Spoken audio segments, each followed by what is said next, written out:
Rocket fuels. Rockets can use solid fuels, liquid fuels, pressurized gas, accelerated ions, or a combination of these. Solid fuels are easier and safer to store and handle than liquid fuels. This makes them popular in military rockets. The thrust cannot be altered in use, meaning the thrust needed must be set in advance. Some solid fuels can be extinguished early, but this is generally a safety feature when things go wrong, and involves destroying the rocket.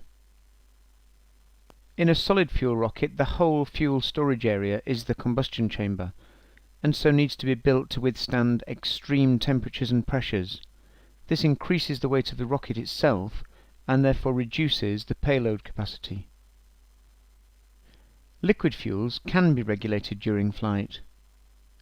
The fuel tanks can be lightweight, as fuel is pumped to a small combustion chamber. Liquid fuels are very reactive, making them difficult to store and handle.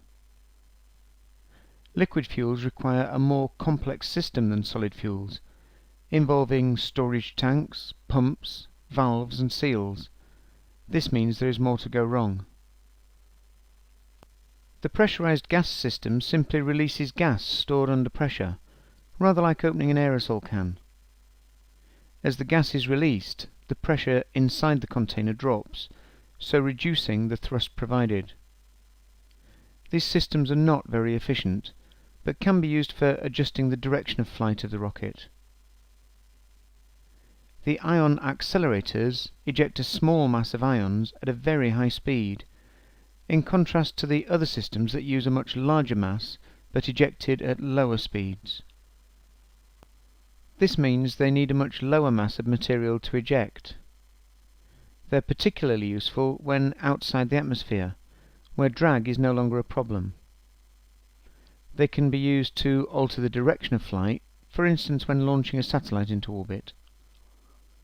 They can also be used on long flights through space, exerting a small force for a long period of time to eventually produce high speeds.